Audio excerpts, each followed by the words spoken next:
No, you are a number one. Oh. You're a number one. Is this the number one seat? That's the number one seat. The number one seat. Yeah, that's the interviewer seat. Well, today you're interviewing, so should we switch? Well, we should let them know what we're going to do. I'm following your lead. Oh, okay. So today, Jerry's actually going to interview me because I've done 4 shows here on the Juicy Details, and this is our 5th, and we've realized that the whole path of what we're doing here on the Juicy Details is a little confusing.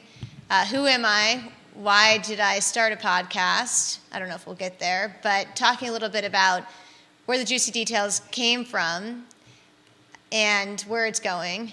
And I don't know, Jerry's actually going to interview me, so I have no idea what he's going to ask. We're going to spotlight the momentum, the vision, and the influence, and the mover and shaker behind multiple brands.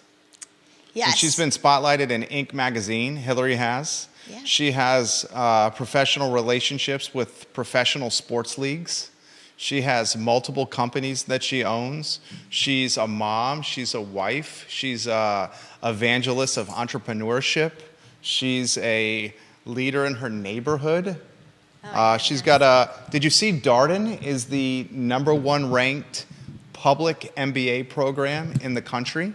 That's fantastic. Just came up. You're a Darden graduate? I am. I don't know if I can. I definitely didn't contribute to that rating, but. She's a former. You have a Darden degree? I do. She has an MBA from Darden. She's a former Manhattanite. I am. So Lived in Boston, Los Angeles. I know. Yeah. And now she's in Charlottesville. She sold real estate in Charlottesville. Yeah. She launched a business, Lumi. I mean, this is quite the story that we're going to tell here. Judah Wickow, we're in your hands, and I'm following your lead. I mean, you're doing great. You're actually leading right now. Well, I'm trying not to. I'm trying not to.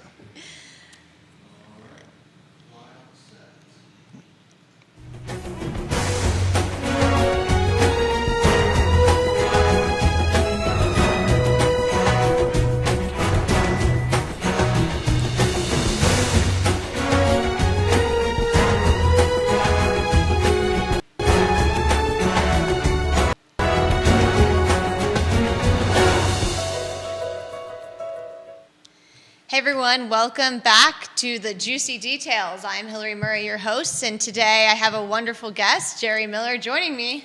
Hey Jerry. I'm excited to be here. Thank you for joining us. So over the past 5 weeks here of January, I launched my first show, the first week of January, here with the I Love Seville Network, and that was really fun. I got to interview a great friend of mine, Emmy Award-winning journalist, Jeff Tang. He taught us a lot about what we can do to find our best selves, and that really motivated me, that first conversation, to continue going with this podcast. That show was awesome. Thank you. Thank you. If you haven't seen it, it's available on thejuicydetails.com or wherever you can find your podcast. The second week, I had Dana Lewis, who has her own podcast called Stop Faking Fine. How can we be the best versions of ourselves and stop just pretending everything's okay when it quite possibly is not? And my third week... Did I skip something? No? No, okay. My third week is... Was it Vanessa? No, it was Allison Williams. Oh, that's right. Of Place. And she talked to us about real communities where you actually talk to people and not your phone.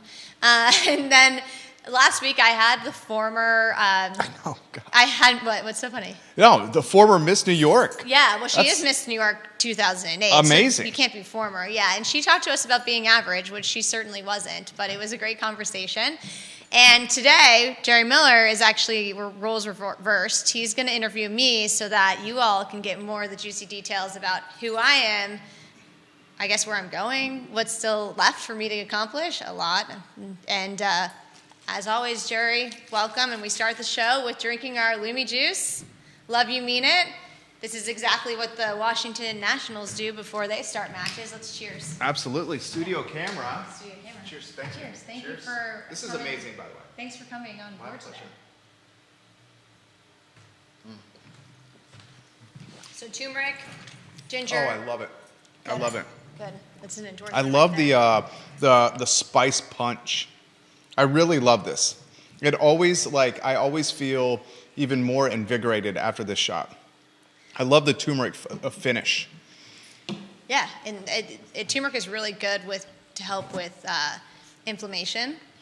helps with brain activity, because a lot of times when we have foggy brain, it's because our brain might be swollen because of some of the crappy foods we're eating. So turmeric is a great way to help with being better at what we do. Do you ever have foggy brain? I definitely have foggy brain. Do you? Yeah, I mean, you have kids. Do you ever have foggy brain? On the regular. We, my wife and I are just getting our sleeping back, which we feel blessed to after 7 months of no sleeping. But I'm so excited to unpack a day in the life of Hillary Lewis Murray. How does the day start? I mean, every day is different as Okay. an entrepreneur, so nothing is similar. As some of you may not know, I also have work as a travel advisor, travel consultant, and I have a company called Scouted Adventures. Okay. It's an affiliate of the Local Foreigner. The Local Foreigner was started by some fabulous women, and one of whom is a UVA alum. Okay. Yeah, I called Alex Erdman Eli. She's awesome. I just subscribed to the newsletter. Oh, did you? Yeah, Thank you. I just got my first edition of your newsletter. The postcard from Rome? Yes, Yeah, I it's got good. that. I mean, hopefully it's good. I thought it was good. Jordy, who works with us, did it. I thought she did a fantastic job. Nice. So how many businesses do you own? Well, I have Lumi. I have Scattered Adventures. I am a mom. You're launching the Juicy Details brand? Yes, I'm launching the Juicy Details brand.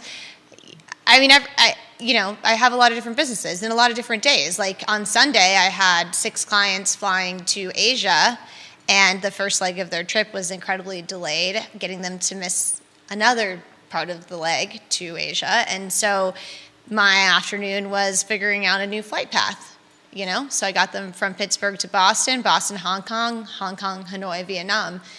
So that was just something that happened on Sunday. You're a problem solver by nature. She puts out fires like many entrepreneurs do. When did you realize for the first time that you were destined for entrepreneurship?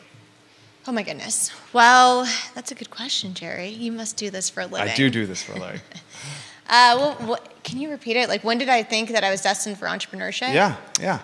I mean, I think that started from as a kid. As a child, I think the whole idea of entrepreneurship was born with my birth, right? I always found creative solutions, but I owe kind of the path to entrepreneurship to my dad and my grandmother and even my mom. All of them have had unique paths. And also like my historical family, like from Italy, when my great-grandparents migrated here, they had developed the first tomato strainer, wine press, pizzelle maker. Really? Yeah, so we have the Baraducci wine press is actually in the Smithsonian. So they started the Baraducci Manufacturing Company in Pittsburgh, Pennsylvania, and sold it to Del Monte Foods in I think the 70s or 80s. I don't know the exact history, probably should learn it. So they were iron ore workers in kind of a region of Italy. And when they moved here, that's what they just started doing, is manufacturing different food processing items. So like the idea of entrepreneurship is something that as you look at different generations of my family, they did. And my dad started his own company when he was 26. He sold his car to make payroll. He went to every sales call and busted his butt. And then my grandmother Janet, my mom's mom, my granddad died when my grandmother had 3 kids under the age of 10, and he had a construction company, and she had to take it over, and she just provide for her kids. And there wasn't like life insurance policies. He sure didn't have one. He just dropped dead at like 38 from a heart attack. I'm 38, so let's not go when that doesn't happen. Last week, 38, right? Or 2 weeks ago? January 20th, yeah. Okay. Inauguration day. So 38 years old, first 38 years of your life on this planet. Regrets of any kind? I don't think you can have regrets in life. If you Unpack that. Well, if you live in a life full of regret, you're not learning from anything you do, right? So I actually in high school wrote this, like we did these autobiography memoirs, and one of my chapters is like, or actually the title of the book was No Regrets. Like, the door is never really closed. So even if you've done something, I believe, either if you've done something awful, forgiveness, and then if it happens again, you move on and do something, you hopefully you don't make the same mistake twice. Yeah. So that's why there's no regrets. Everything is learning. Everything is an opportunity to be better and keep growing. And so I don't know. I don't believe in regrets. How do you feel about regrets? Same. I mean, I think there's a lot of similarities with both of us, and I think it's similarities with entrepreneurs and risk takers in general. You're a glass is half full type of person. I'm the same way. We routinely have to solve problems and put out fires with the work that we do, the various businesses that we own. And as you get better at figuring out these problems, like you said before the show started, either in the bottom of the ninth inning, seventh inning, first inning, whatever it may be, you just start to get this confidence in yourself. And I think you radiate that confidence, and it's this energy that people want to be around. And that's one of the reasons where I was like, man, you would make a fantastic host of a show. When I asked you to host your own show, what was going through your mind? Was there any trepidation or fear? Were you like, let's effing go? I mean, what makes my story interesting? What makes a show like The Juicy Details interesting?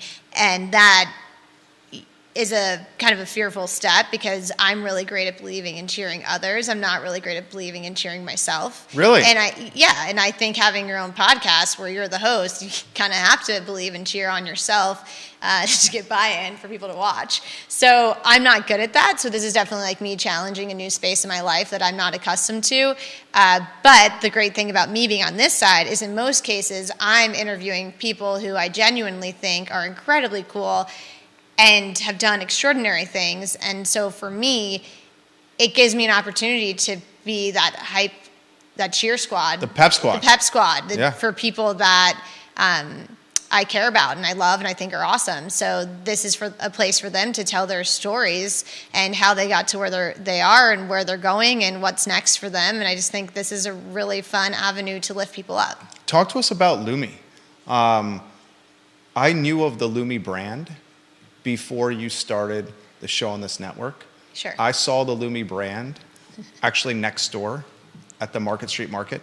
For those that don't know, that are watching out of town or out of market, our studio is right next to a fantastic locally owned grocery store. And I saw her brand, Lumi stands for Love You Mean It, on the shelves there. And I grew an affinity for the brand. Thanks. By purchasing there. Give us the flip book or the evolution of Lumi. I mean, the flip book and evolution of Lumi is we could spend, that's one day I'm going to write a book. The juicy details, the real stuff about business and just relationships, to be honest. So we could be here hours talking about Lumi. I mean, Lumi was something that my friends at Penn State, we would say to each other. Shout out to Megan Strobel. She loved... she would always say, love you mean it, stay young, from Mean Girls, because someone she babysat for would say that to her. And this show's on Wednesday. I guess I should start wearing pink on Wednesdays because that's what they did in Mean Girls. But, the idea of this love you mean it, Lumi, was something we've always said to each other since, I was 18. And when I worked on the trading floor at Lehman Brothers and then Barclays Capital, everyone just knew me as Lumi because I would always be like, Lumi, Lumi, Lumi, to older managing directors, the CEO of the company, wherever I was, I'd always just tell people Lumi. That was my sign off. That was what I said. People would just knew me as a Lumi girl because I had so much energy. At 6 a.m. I'd be at my desk and I'd be like, hey, can't wait to do some trades today. And I didn't know you worked at Lehman Brothers. I did. I worked at Lehman Brothers, yes. Did you love it? Did you hate it? Well, my first week on the desk is when Lehman Brothers went bankrupt. So it was quite the experience. It was a really humbling experience because, and I've gotten sidetracked on the Lumi story, but we can talk about this too. Because I think this is part of the Lumi story, this experience. Well, I think my whole life is a part of the Lumi story. When I was 5 years old, I said I wanted to be president of the United States. I had no idea what that was. And when I was in Girl Scouts, I was always the number one Girl Scout salesperson. It's Girl Scout season, guys. Get your Girl Scout cookies now. Love Thin Mints. I like the shortbread ones. Okay. Yeah, the Thin Mints, I don't know. The mint flavor for me is not right. I love the Thin Mint finish. I Yeah. can see you crushing Girl Scout sales. I can see you crushing just about everything you did. So I'm very curious to see how you went from Wall Street to entrepreneurship, and if you got jaded at all with Wall Street, which inspired the jump into the deep end that's called small business and launching a company. I mean, you get paid really well on Wall Street if you Right. do your job well. And when Lehman went bankrupt, it was a humbling experience because you saw grown people whose like life's worth went from hundreds of millions of dollars to literally nothing in a day. And that is petrifying. And I saw that, and it was like really scary. And then Barclays Bank bought the equity side that I was on, and so I immediately had a job. Like I had a "you're fired" from Lehman Brothers bankrupt, and then an offer letter from Barclays in my inbox because I was an analyst. I was like a lucky duck in the sense that I was cheap labor. Yeah, my you were job, cheap labor. Yeah, I had Right. no idea what I was doing, but I was cheap labor, and it provided a wonderful opportunity for me because.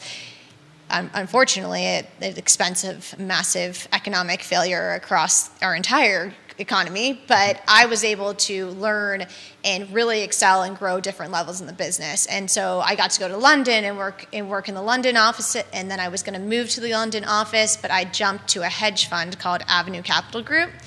I decided to go work there, and the reason I decided to go work there is that I felt that I kind of learned what I needed to learn from the bank, which that was just a 22-year-old childish, 24-year-old, I guess I was, childish opinion. There was more to learn, but I kind of was like, I've learned enough. I want to try the other side of finance. So I went to this hedge fund, Mark Lazary, he has such a great story. He, went to law school and then started different things. He came from a lot of children. He was an immigrant.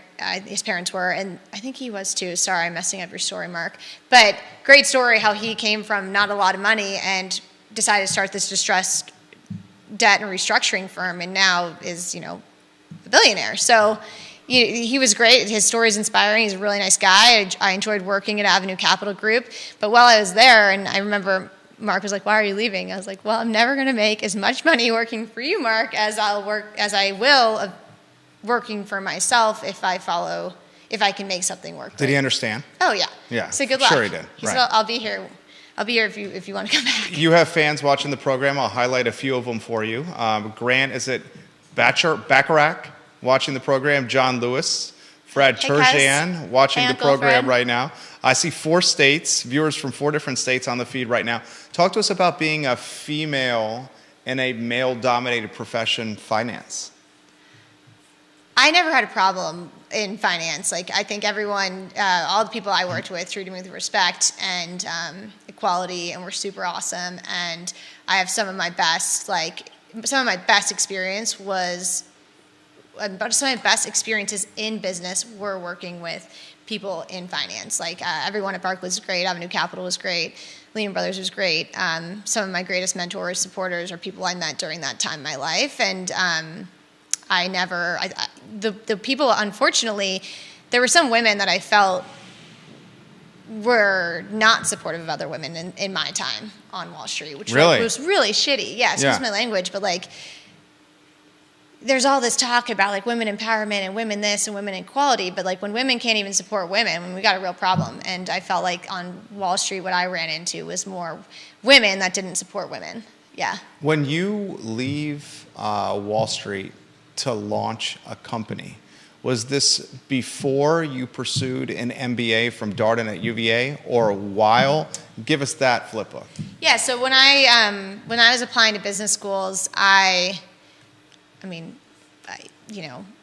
actually like wrote UVA off my list because when I had come here to look at undergrad to Charlottesville, I was walking along the lawn with my dad, and there was a person who may or may not have been mentally confused, but my dad asked him how he was doing. He was in a rocking chair on the lawn. The guy's like, "Where are you from?" And my dad's like, "Pittsburgh." And the guy's like, "You damn Yankee," like start screaming at my dad. I'm like, there's no way I'm coming to Charlottesville, Virginia if this is the mentality and attitude that's happening here.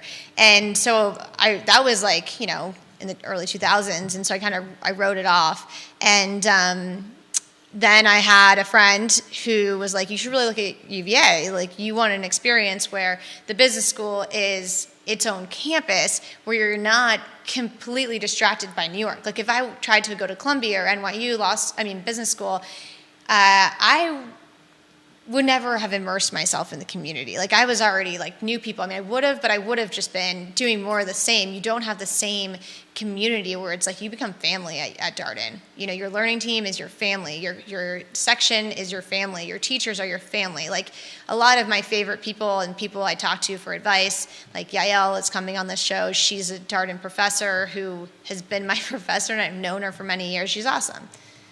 You have go fans ahead. giving you some props. Grammy Ward watching the program. Bill McChesney giving you some props. This question comes in the feed. When did Hillary graduate from Darden? What did she learn the most?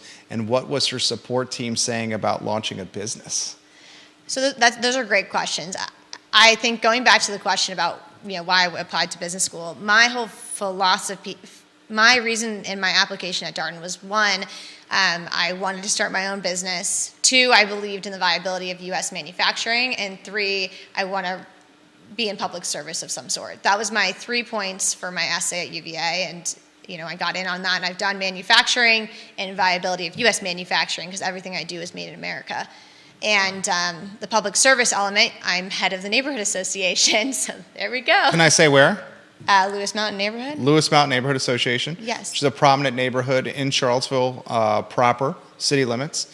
The experience. Did you want me to answer these questions? Oh, yeah. The experience at Darden shaped so much, I get the impression, of your life. Explain how it shaped your approach or your willingness to get into the entrepreneurship space. So as soon as I had gotten into Darden, I actually I wrote my resignation, like a resignation email being like, not resignation, they knew I was leaving, but wrote an email to like all my contacts. And immediately I got a phone call from someone else in finance being like, where are you going? I'm like, I'm going to business school. And they're like, how much would it cost me to bring you here? And I said, in place of business school? Yeah, instead of business school. And so I was like, wow, this is a really attractive offer. And I actually had started to like pack my stuff, and I was moving down to Charlottesville, and I met with them, and I seriously considered going back to New York and just taking this job because it was that good, and all that glitters is not gold. And I decided, I'm going to take a pause and just think about this. Is this really what I want to be doing for the rest of my life? It was in finance? Yeah. Okay. And probably would have been definitely financially more comfortable than being an entrepreneur, but I would have missed out on a lot of wonderful experiences that I've had, including Darden. So did it shape so much of who I am? I think anytime you have interactions with any person, it could be 5 minutes at a conversation at a coffee shop. My conversation with my boy in Whole Foods, the checkout guy. Dude, this has had such an impact on you. I think this is the 3rd time I've heard you tell this story. Because it's a great story. Tell this story again. Yeah, it is a great story. Yeah, and he's going to be on a Survivor, whatever the next season is. Okay. So he's left Whole Foods, he's now going to be on Survivor. I just think like an interaction, a smile with someone, a hug, shaking hands, just like asking someone how they are just makes such a big difference, because maybe they're having like a horrible day. For sure. And you asking them the question, hey, how are you? Like, you okay? That could just that could just turn someone's life around, I think. I do think a moment interaction can help someone just feel elevated. Yeah. And that's really important. I mean, I was at the dog vet the other day, and the woman looked really sad. I asked her how she was doing, and she just started sharing everything with me. Sometimes people just want to know you're genuinely asking how they are. So, I don't know. I'm like I'm a little crazy. Lumi? No, you're not crazy. You just have... Life, business, and the pursuit of increasingly craziness. There you go. Well, you are the quintessential entrepreneur in that you see opportunity everywhere. You have energy for days. Our biggest strength in some ways is our biggest weakness, in that we do a lot of things really, really well. And because of that, we see opportunity. I'm very curious of how you got this brand to market, Lumi, because this is a badass brand. Sure. And it's a brand with, I would say, national, if not beyond, traction and awareness. Sure. Let's talk about how you brought it to market. So I think about entrepreneurs similarly to athletes. Okay. And I was an athlete, so I can say that, I think. You know, you get into a zone. You have months you have to work harder. Like the guys that are taking this week off for the Super Bowl, they're having a moment for recovery, and then they're going to, you know, they're going hard, and they have one last push. Okay. Go 49ers. And with Lumi, I kind of just put my head down and started building a plan, and it was like, I'm training for the Olympics right now. No one's going to stop me. And I think you have to have resilience that is non-relenting. Unrelenting, I think is the word. Unrelenting resilience. There is no chance in the world that you can let small things like your website not working right, your machine breaking, your electricity not being there that you need. Your supply chain not being as reliable as you would like it to be. That's like my biggest pain point, my supply chain. I know I need like $1.5 million investment to build a factory again. So anyone out there, call me. Points on the package, equity being offered? I mean, for the right investment, I'm here for all of it. To be determined, all negotiable. Yes, exactly, all negotiable. Yeah, I'm always open for negotiation. Would you know you had a potential home run? And did you have an aha moment? Well, I was the first integrated juice manufacturing facility that also did high pressure processing under the same roof, and I was in my 20s. You know, there's still people that are not figuring that out and have been doing this business for years. So there were a lot of people that were like, this is crazy, you shouldn't do this. I had my best business performance when I owned my own factory and everything was fully integrated. Product quality was the best, reliability was the best, you know, everything was the best. Margins were the best.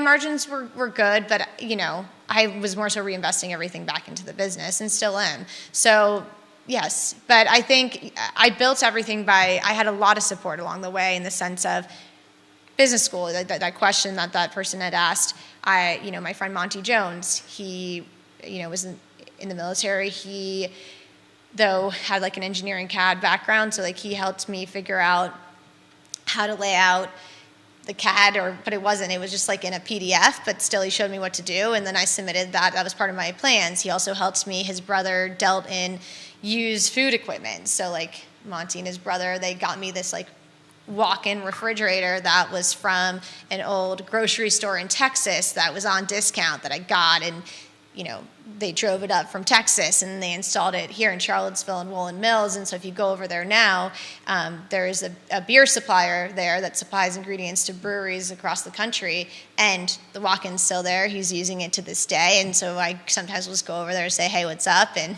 thanks for seeing me, and see what I had built, because it was really cool. But I think celebrating your wins is really important. I never ever took the chance to say like, wow, this is awesome. Like, holy heck, I built this. And I built this though with people that were supportive along the way. Like Savannah, she was one of my first employees. She was fantastic at wordsmithing and just such a hard worker. So thank you, Savannah. There was a lot of these, I had a lot of interns that came and helped me. I mean, every day was just like a fun adventure. But there were some days that were like horrible. I can't make payroll. Like, I'm going to cry. Would you have done things differently? Oh my gosh, I would have done everything differently. For example, what? But no regrets, right? So. I think doing things differently is different than having regrets. Sure. It's just learning from past processes, which is what makes a good businesswoman. Having regrets is a different category. I would have raised the money I needed from day one instead of constantly raising. And, with my first two investors, they promised a certain amount. They ended up having a disagreement among each other, and they didn't put in the amount that they said. And so the foundation of enthusiasm is exponentially great to infinity. My enthusiasm. At launch. And now, I believe in Lumi so unequivocally. I believe it changes people's lives. It helps them be healthier. I have these great stories of how it's changed people's lives, and and I feel like the one thing I can do really well is sell, all the other pieces, like I had to make product a ton. So I was spending 100 hours a week. Most of it was making product. So raising the amount of money that I really needed to have a factory, and then to have the right leadership team, a head of operations, a maintenance person for the high pressure processing machine, someone to manage the staff that was helping to make the juice. Like, I was kind of doing all these things because we were underfunded, and I just continuously playing catch up from it, which is not a sustainable way to run a business at all. What is is there an exit strategy? I mean, I gotta get my revenue. I would need to get revenue back up to have an exit strategy, right? So, who knows? I mean, I don't know what the exit strategy is at this point. That's a good question. I got to figure it out. We can brainstorm if anyone has any suggestions. Because the upside of the category is significant for those that can exit to big players. Exactly. And there's been a few people who have had great exits early on, and a lot of them aren't around anymore. Right. So you have because the big player essentially just dissolved it into their portfolio product. Well, exactly. But also, cold pressed juice is incredibly expensive to make. So your margins are not wonderful, because we're organic. So organic produce, aside from we're selling to these really elite athletes, like they're paying the price because they understand the benefit of it.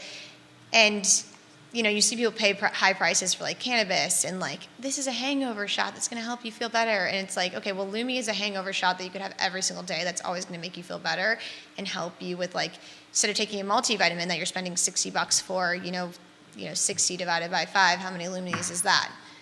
Yeah, so, I got to work on my branding and marketing to sell it at the price point. I think the branding and marketing are excellent. Thank you. I sincerely mean that. What I found, and I get the benefit of interviewing a lot of fantastic entrepreneurs all the time, is there's always a great support team behind the entrepreneur. Tell us about your support team. Oh, well, I mean, I have a lot of great support teams, everyone from my family to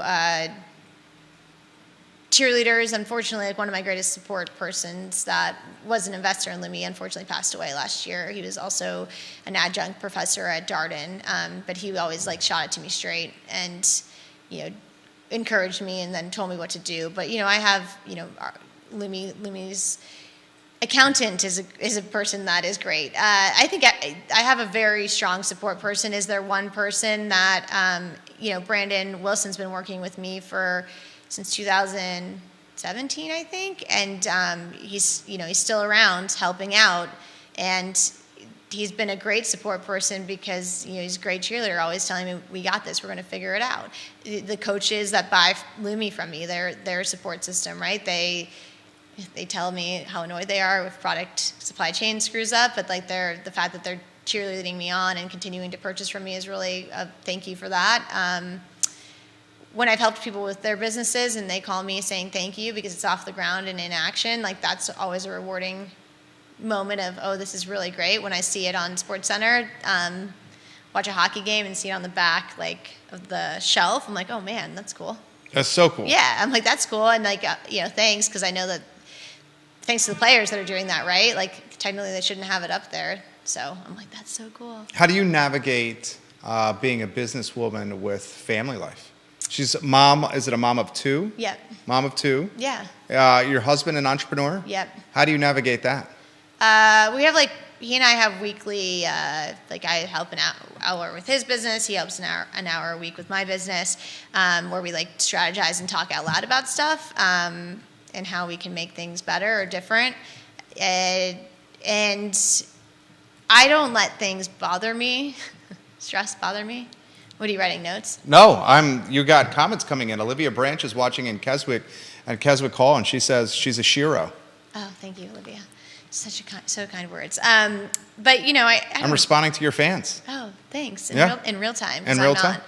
I'm speaking to them out loud in real time. That's right. Thanks for watching. I don't know. I don't let anything bother me. When there is a setback, I don't let it. I don't need to go get a drink because I'm pissed, right? Because I struggle. The reason I ask this question is because I struggle with it. Yeah. Doing what we do is almost consuming. At least it is for me. Yeah. And it can be consuming in a healthy way. often healthy from a business standpoint, but consuming from an unhealthy way, and that even if I'm not in the office or at my desk, I'm like thinking about it. Yep. Which might not make me necessarily in the moment with my boys and my wife. So that's why I was asking you sincerely for like advice and perspective, almost like therapy from a business standpoint, like how you manage that. Like one of my friends told me this, before he walks into his house every day, he's a serial entrepreneur, has 3 brands. Before he walks into his house every day, he's got a small tree next to his house. He touches the branches of the tree before he walks in the door every time. And that simple touch of the branches before he walks into the door is a reminder for him to leave work on the tree limbs when he walks into the house. Interesting. Outside the door. That's fun. Yeah, that's he just does, it's just like a habit for him. Well, I mean, Jeff Tang, who was episode 1, everyone go watch it. Yeah, the juicy details. Yeah, he talks about he leaves his phone off, from like 5 to the kids go in bed, doesn't answer anything, and I wouldn't say I'm there, but bedtime, I would like to say is bedtime, and I read books and stories to them. I think being present for your children is incredibly important, but your children also want to see that you're motivated and can do things and are setting an example of leadership, positive attitudes and actions, and being an entrepreneur without getting upset by things that could cause you to go off the wall, I think is really important. Do you want to do things differently moving forward? She has 3 businesses here. She's got Scouted Adventures, she's got Lumi, and she's launching this content machine, The Juicy Details, which I'm frankly extremely excited about because in 2024, content is currency.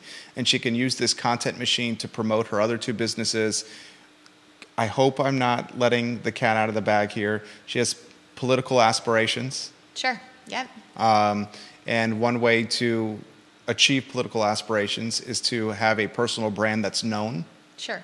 Right? Yes. And creating content is a way to get your personal brand known. Yes, I'm really bad at creating content. But you're good at it. I don't see it. I don't understand that. When you've said that to me before, like you're bad at creating, I don't get it. Well, I think because I think of content creation these days as like it's not just Instagram's typing. voting like the Scouted Adventure and Local Foreigner postcard, right? Like we're working together to create that marketing. I can write something really well. I just am not, taking the time to do all that stuff. It's a lot of work. That's why I think this form is perfect for you. Yeah, because I can just talk and don't. You be yourself. I don't have to prepare. You be yourself. Okay. Yes. So ask me any question. Well, why get into the political space? Because I believe currently the people that are creating our policy, a lot of them are really fantastic and it's so much hard work. But I believe in the viability of a United States where we can be the best that we were. I mean, we were the country everyone turned to as a source of inspiration, as a source of leadership, and you don't think that's the case anymore? I don't think that's the case. All of our tax-paying dollars are going to other countries, and we have like serious issues here. I mean, look at the fentanyl crisis, homelessness, and mental health is just like extraordinarily horrible in this country, and it's so sad to see. And people are taking their U.S. passport for granted. Everyone's like, oh, I'm going to leave the country if Donald Trump's president. Other half, I'm leaving if Biden's president. And so you don't understand how lucky you are to have a United States passport. People from Cuba, they can't leave their country. They can't get crayons at the supermarket for their children to draw. We can go to like 189 different countries, maybe it is, without having to go through a process of visas, right? Or like a visa process is easy. It's like an e-visa that takes 10 minutes. People are taking that for granted, and I believe that we can change America. We can work hard for America, and I want to be able to do that. What's it say? To make the future better for our children. What's it say that the 2024 presidential ticket is probably Joe Biden and Donald Trump? I mean, we got 2 caricatures. I mean, I'm never going to speak poorly of any president of the United States. I don't think that, I think that everyone has their own opinion, and definitely people are speaking poorly of both the presidents. I think if you have obtained the office of presidency, you have earned the majority of people's respect. And as president, I can't imagine that job is easy. It's just like being the mayor of the city of Charlottesville, right? Everyone is getting, slack for whatever they're doing. But if you have become and you've achieved the highest office in the United States of America, you shouldn't be talking poorly about them ever. So, I admire the fact they got there. Do I admire all their policies? Absolutely not. What if I reframe the question? What's it say of voters? I think a lot of America doesn't vote. I think a lot of America doesn't vote, and if you go out on election day, you'll see some of the parties giving free phones out to people to go vote the way they want them to vote and register them there on the spot, which is horrible, horrible. But everybody needs to go vote. I mean, I know, my cousin, she's my cousin-in-law, but she's my cousin. I love her, and she's never voted. I'm like, you are in your late 30s and have never used your civic right to vote. A lot of people don't think their vote counts. I mean, there are some elections where it's been 1,000 vote difference. Okay, there's definitely 1,000 people who think their vote doesn't count. There's hundreds of thousands of people who think their vote doesn't count until we can encourage people to actually, we're so lucky we can vote. Think about it. Your family's Cuban. Can't vote. No. Can't vote. Or they have elections. Are they real? I mean, but are our elections real? That's a real question people are asking right now. I'll throw this to you, and viewers and listeners are offering commentary. They're like, oh God. You're really getting props here. Haley, is it Gyroy giving you some props right now? This comment's coming from Jennifer, who's watching in Charlottesville. She goes, I find Hillary inspiring, and I've enjoyed her show. I caught the last episode. Please ask her how she met her husband. Oh, fun. Dozie Uzama is watching. Dozier is watching the program right now. Hey, he's my favorite. He went to high school with me. Is he asking questions? No. Okay. Somebody else just asked, how did you guys meet? Yeah, we met at a bar in Key Biscayne, Florida. I was supposed to sell my company to the former CEO of McDonald's. Lumi? Yeah. Fantastic. Tell us that story. And the deal fell through. Okay. So I was in all Fresh Markets in the United States. And then Fresh Market got bought by Apollo, which is a private equity fund. Apollo restructured all of their refrigerated cold shelving, and they wanted me to pay a ton of money to get back on the shelf, and I didn't have it. And so because I lost the Fresh Market, the deal with the former CEO of McDonald's fell through, so it didn't go through. And I was pretty devastated. I was in Miami for the Tone It Up retreat. The Tone It Up girls were this fantastic workout. They would do the morning booty call, which was just about workout in the morning. It was pretty great branding and a good name. And they were supporters of Lumi. We had Lumi at their retreat at the Ritz-Carlton in Key Biscayne, Florida. It's still there. I can send you there. Hit me up on my website. Scouted Adventures. Yes, and there's other hotels though, love different hotels there in Miami as well that I can send you to. But I was there. The conference was there, and my husband was working for. He's part of Theragun, and Theragun was there, and was one of the main founders of that with Dr. Jason, who was the main founder. But Matthew met Dr. Jason and introduced him to Ben Nazarian. Ben Nazarian's all the money behind Theragun, whatever. Matthew was there. I went to the bar because it started raining, and I was upset about the deal, and I said earlier I don't drink when I'm upset, but I was in Florida on the beach, and I felt like I needed a margarita. And you just lost a deal. And I just lost a deal. Yeah. So, I was just more... Pretty natural, I felt defeated. I didn't feel like... but I said I was going to pick myself up, but I was going to have a margarita and just try to enjoy the retreat because I wasn't going to go work out with 500 women. I just was going to go have a margarita. Seems reasonable. Yeah, and he was at the bar, and that's how we met. We met at the bar. Just like a normal, put my phone away, you meet at the bar. It's lots of people that meet at the bar. Ginny Hu watching the program right now, and she says, I find that with most female entrepreneurs, and yes, female can be used as an adjective, Judah. She's referencing you there. We are great at cheering on others, yet rarely give ourselves enough credit. She loves your perspective on not taking the U.S. passport for granted. And another thing she loves about you, I bet my husband at a bar as well. Awesome. She leaves that commentary on Twitter right now.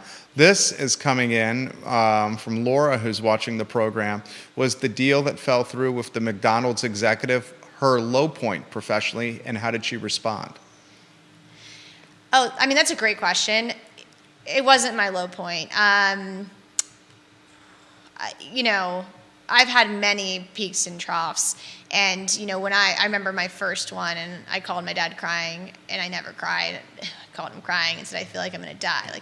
And I think I said this on the first show with Jeff. Not because I'm going to kill myself, but I felt like I was going to die because, the stress and, the anxiety of not being able to make payroll, not being able to know what was next overwhelmed me. And he just said there's peaks and troughs in entrepreneurship, and the ones who are successful are the ones who make it through. Who make it through those peaks. Who persevere. It's great advice. And pick themselves up and make it through the peaks and troughs. Because not every day is going to be a great day. I think every day is a great day that you're above ground, but not every day is going to be ending with the outcome that you wanted, but you can take the next step to get closer to that outcome.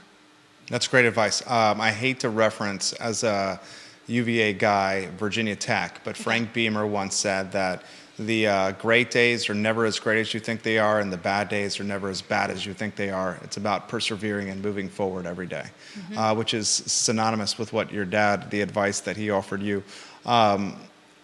You have this abundance of energy.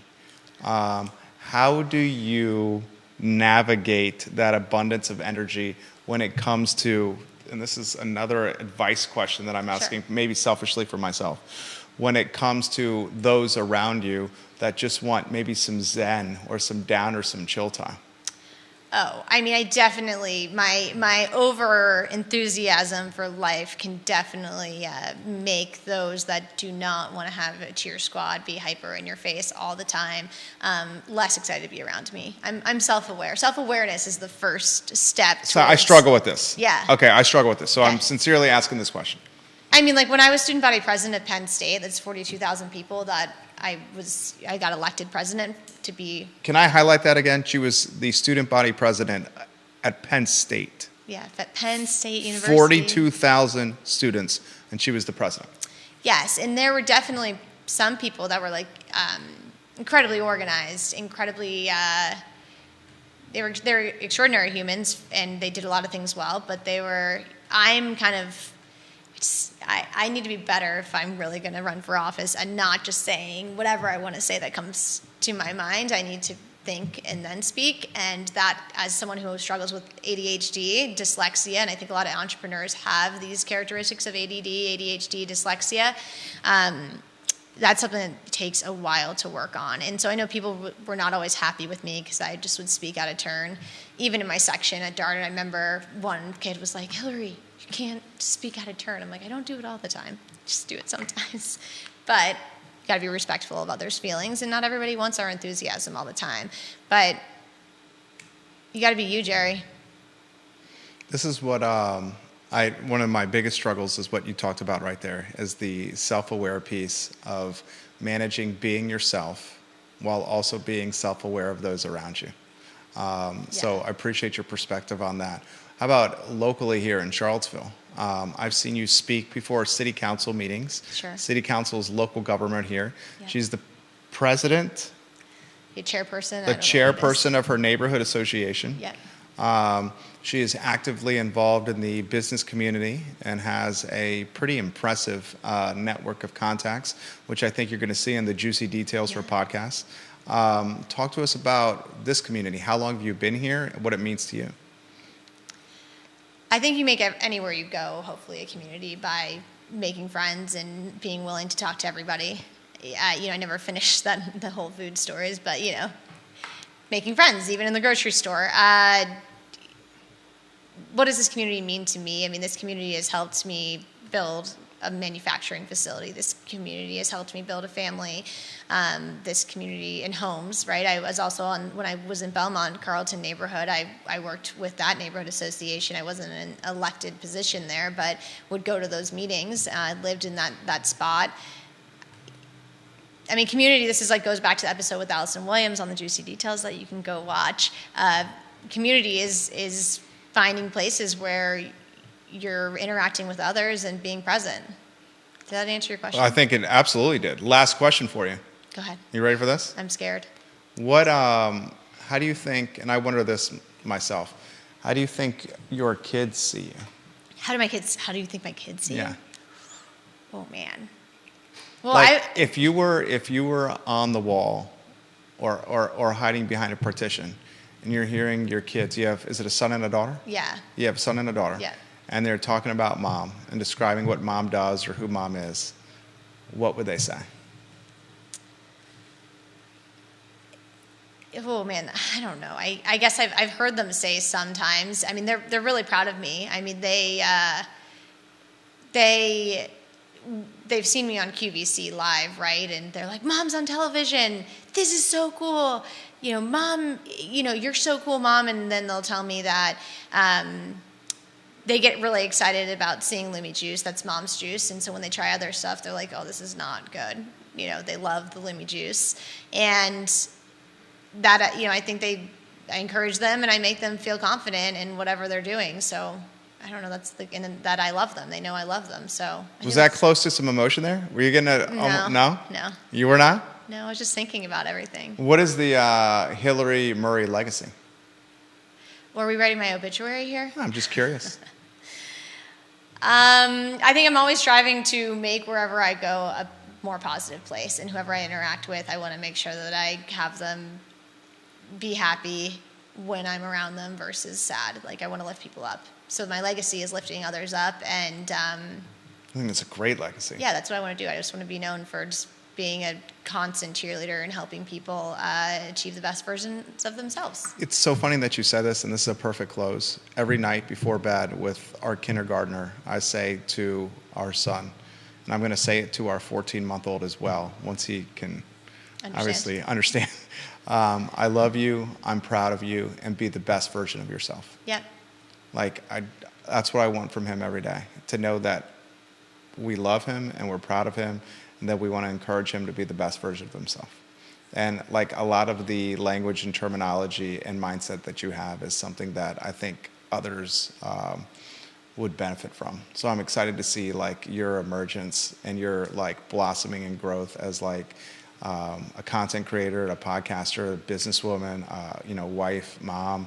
I think you're going to be a kick-ass politician and whatever you choose to do. I feel like winning follows you around. I don't know. I've not always won. Well, I see it. I mean, Thanks, I truly, truly mean that. I pay him, by the way, guys.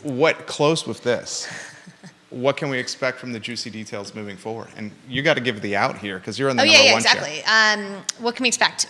We can expect all sorts of things. I mean, I think the categories from business to politics to positive mental attitude, PMA, that's like one of my strong suits. Like, how do you have positive mental attitude? And just really fantastic people that are changing the world. And maybe it's not someone famous like Sarah Blakely or Elon Musk, but small things. Small steps change the world, and a lot of people are doing amazing things that their story needs to be told, and the Juicy Details is going to tell it for them and with them, so I'm excited about that. Juicy Details, guys. Yeah. Anywhere you get your podcasting content. Yes, and next week, I just want to make a note, we'll be going live at 2:15 on Monday, February 5th, versus Wednesday, February 7th. So we hope you tune in on Monday to the Juicy Details, and Jerry, thanks for hosting me. Love you, mean it, guys. I love it. Thank you, Judah. And Hillary just crushed it. So long, everybody, and thank you for joining us. Bye. That was awesome. Did we already cut off?